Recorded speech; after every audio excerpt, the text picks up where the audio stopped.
কবুল আছে। জাওয়াজ তুকির ভিতরে ইজাব আছে, কবুল আছে। ইজাব কিভাবে?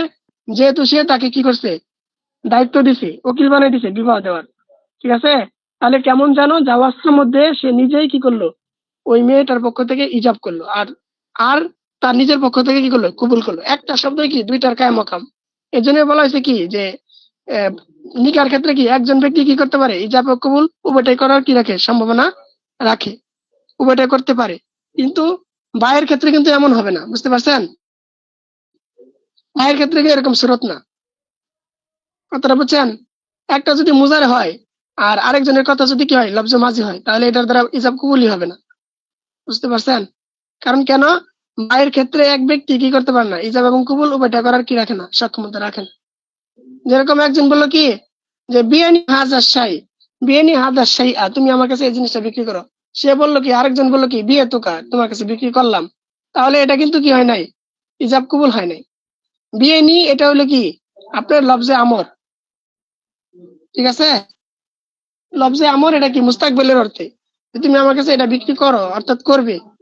আচ্ছা, আরেকজন বললো ঠিক আছে বিয়ে তোকা তোমার কাছে আমি বিক্রি করলাম, তাহলে প্রথম কথাটা হলো তাওকিল, আর দ্বিতীয় কথাটা হলো কি আপনার বিয়ে তোকা, যে এখানে একটা পাওয়া গেছে, শুধু কবুল পাওয়া গেছে, ঠিক আছে? ইজাব পাওয়া যায় নাই। ইজাব কেন পাওয়া যায় নাই? বায়ের ক্ষেত্রে, বেচা কেনার ক্ষেত্রে এক ব্যক্তি কি করতে পারে না, ইজাব কবুল উভয়টাই করতে পারে না, কিন্তু নিকার ক্ষেত্রে এক ব্যক্তি কি করতে পারে, ইজাব এবং কবুল করতে পারে। এই হলো পার্থক্য, বুঝতে পারছেন সবাই? পার্থক্যটা বুঝতে পারছেন? জি, কথাটা শুনছেন আপনারা? আওয়াজটা শোনা গেছে? জি ওস্তাদ, জি শোনা যায়। এখন পার্থক্যটা বুঝতে পারছেন? ছেলে যে বললো যা ওয়াস্তুকা, এই তার একটা শব্দ কি হয়ে গেছে, ইজাব এবং কবুলের কায়েম মাকাম হয়ে গেছে। এজন্য এই জাওয়াস্তুকা শব্দ দ্বারা বিবাহ সংগঠিত হয়ে গেছে। যদিও একজনের কথা লফজে মাজি, আরেকজনের কথা মুস্তাকবিল, কিন্তু বায়ের ক্ষেত্রে হবে না। একজন বললি মানে বিয়ানি হাজার শাইআ, একজনের মুস্তাকবিলের লফজ ব্যবহার করলো, আরেকজন বললো বিয়ে তুকা আমি তোমার কাছে বিক্রি করলাম, তাহলে বিয়ে তুকা শব্দটা কিন্তু কি হয় নাই, ইজাব এবং কবুলের কায়েম মাকাম হয়নি। এখানে শুধু কবুল পাওয়া গেছে, ইজাব পাওয়া যায় না। এজন্য বায় সংগঠিত হবে না। এখানে ইজাব কবুল উভয়টাই ক্ষেত্রে ইজাব কবুল করতে পারে না, কিন্তু বিবাহের ক্ষেত্রে কি করতে পারে, এক ব্যক্তি ইজাব এবং কবুল করতে পারে। এটাই হলো পার্থক্য, বুঝতে পারছেন?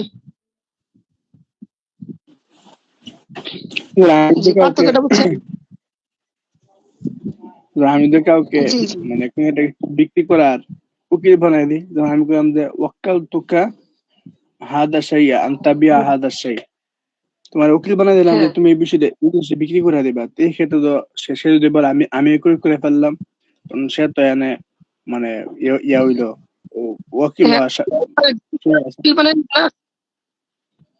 জি, আপনি যে তাকে বিক্রি করার উকিল বানাইলেন, তো সে আপনার পক্ষ থেকে সে বিক্রি করতে পারবে, কিন্তু সে তো আর ওই আরেকজনের পক্ষ থেকে কবুল করতে পারবে না। ইজাব করতে সে পারবে যদি কিন্তু কবুল আমি করতে পারবে না। সে যদি বলে আমি নিজে মানে কবুল করে ফেললাম, আমি করলাম আমি তোমার এই জিনিসে এটা হুম, নিকাহের মধ্যে জি তেইশ জি জি হইছে মানে তুমি আমাকে দিয়ে দাও, পর সে বলছে আমি তোমার বিয়ে করে ফেললাম। ঠিক ভাইয়ের ক্ষেত্রে আমি বললাম তুমি এই বিষয়টা বিক্রি করে দাও, সে বললো আমি করে ফেললাম। হ্যাঁ, এই যে একটা হচ্ছে আরেকটা হচ্ছে না, এটাই তো পার্থক্য, ঠিক না? মানে বিয়ের ক্ষেত্রে হচ্ছে কিন্তু বেচা কেনার ক্ষেত্রে হচ্ছে না। এই পার্থক্য তো এটাই, উসুল উসুল বুঝতে হবে আপনার, মূলনীতি। যে বেচা কেনার ক্ষেত্রে এক ব্যক্তি কি করতে পারে না, ইজাব কবুল উভয়টাই করতে পারে না, কিন্তু বিবাহের ক্ষেত্রে কি করতে পারে, এক ব্যক্তি কি করতে পারে, ইজাব এবং কবুল করতে পারে। এটা হলো মূলনীতি। হ্যাঁ, আমাদের মাসালগুলো হলো মূলনীতির ভিত্তিতে, উসুলের ভিত্তিতে। হ্যাঁ, কি বলেন? ঠিক আছে না? হ্যাঁ, জি হুজুর, জি ঠিক আছে। যে আমাদের উসুলটাই এমন যে বেচা কেনার ক্ষেত্রে এক ব্যক্তি ইজাব কবুলের সক্ষমতা রাখে না, এটা হলো উসুল। তাইলে যে বিয়ে তো বলার দ্বারা কিন্তু একজন ব্যক্তি কি করলো, ইজাব এবং কবুল উভয়টাই করে নিল, ঠিক আছে? আর এটা হবে না, বেচা কেনার ক্ষেত্রে এটা হবে না। কিন্তু বিবাহের ক্ষেত্রে যেহেতু একজন ব্যক্তি ইজাবও করতে পারে, কবুলও করতে পারে, এটা বৈধ বিয়ের ক্ষেত্রে। এটা হলো উসুল। তো সুতরাং এই যে আমাদের এই আলোচ্য শুরুতে যেহেতু কি এক ব্যক্তির পক্ষ থেকে ইজাব কবুল কবিটা পাওয়া গেছে, সুতরাং বিয়ে হবে, সমস্যা নেই। জি, এখন কি আপনারা একটু ক্লিয়ার হয়েছে বিষয়টা?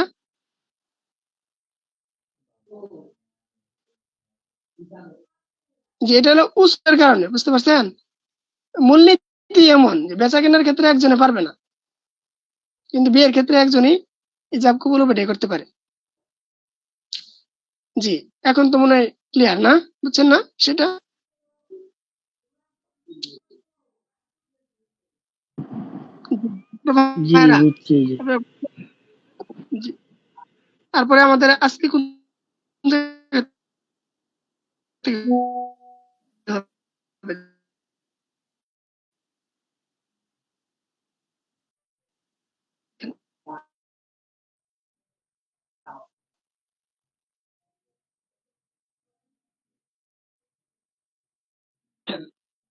وقوله رضيت بك أو أعطيتك بكذا أو خذه كذا في معنى قولي بريد। কোন ক্রেতা বলল কি যে রদিতু বিকাজা, যে আমি তোমার টাকায় বিক্রি করতে রাজি আছি। রদিতু বিকাজা মানে এই বিনিময়ে একটা টাকা উল্লেখ করলো, মানে একটা আপনার একটা জিনিস উল্লেখ করলো আর কি, যে আমি এই পরিমাণ টাকার বিনিময়ে হাত দিয়ে দেখাইলো হয়তো টাকাটা, ঠিক আছে, যে আমি এই কয়েকটা টাকার বিনিময়ে আমি তোমার সাথে এই বেচারা কেনাই রাজি আছি। অথবা আরেকজনে কি হলো, সম্মতি প্রকাশ করলো। অথবা আতই তোকা বিকাদা, মানে বিক্রেতা সরাসরি ক্রেতাকে বললো কি আমি এই কয়টা টাকার বিনিময়ে তোমার এই জিনিসটা দিলাম, সেও গ্রহণ করে ফেললো, ঠিক আছে। আও খুজহু বিকাজা, অথবা ক্রেতা বিক্রেতাকে বললো কি তুমি আমার কাছ থেকে এই পরিমাণ টাকার বিনিময়ে আমার এই জিনিসটা নেও। তাহলে এই যে বললো যে রদিতু বিকাজা আতইতু বিকাজা ও খুজ বিকাজা, এই কথাটা বলা একজন কিন্তু সরাসরি নিয়ে নিছে, মুখ দিয়ে কয় নাই যে কি না, মানে আমি কবিল তু নিলাম বা তোমার এই কথাটা কবিল তু গ্রহণ করলাম, ঠিক আছে। এরকম মুখে কিন্তু কোনো কবুলের শব্দ বলে নাই, একজনে মুখ দিয়ে বলছে ইজাব করছে, আরেকজনে কি হাত দিয়ে নিয়ে নিছে। তাহলে এগুলো কিন্তু কি হবে, বিয়ে তো অস্তারাই, তো ইজাব এবং কবুলের অর্থেই হবে দুটাই, বুঝতে পারছেন? একজনে মুখ দিয়ে বললো যে এটা তুমি নাও এত টাকার বিনিময়ে, সে মুখ দিয়ে বলে না যে আমি নিব বা নিলাম, এই ধরনের কথা মুখ দিয়ে বলে নাই, কিন্তু হাত দিয়ে নিয়ে নিচ্ছে। তাহলে এটা হলো কি মানান কুবুল, ঠিক আছে। রদিতু বিকাজা, এটার মধ্যে তো ইজাব তো আছেই, ঠিক না? ইজাবটা লফজান, আর আরেকজন যে হাত দিয়ে গ্রহণ করছে নিচে, টাকা দিয়া জিনিস নিয়ে নিছে, মুখ দিয়ে কিছু বলে নাই, কিন্তু তার এই নেওয়াটা এটা কি আপনার মানান কি কবুল, বুঝতে পারছেন? তাহলে রদিতু বিকাজা এই কথা বলার পরে আরেকজন কি করছে, হাত দিয়া জিনিসটা নিয়ে নিছে টাকা দিয়া। ও এই কথা বিক্রেতা বলার পরে আরেকজন টাকা দিয়ে নিয়ে নিছে। খুযহু বিকাজা এই কথা বলার পরে ক্রেতা হাত দিয়ে টাকা দিয়ে জিনিস নিয়ে নিছে। তো এগুলো কি বিয়েতু অস্তারাইত, অর্থাৎ ইজাব এবং কবুলের কি মানা, এগুলো বুঝতে পারছেন? মানান এগুলো কি ইজাব এবং কবুল।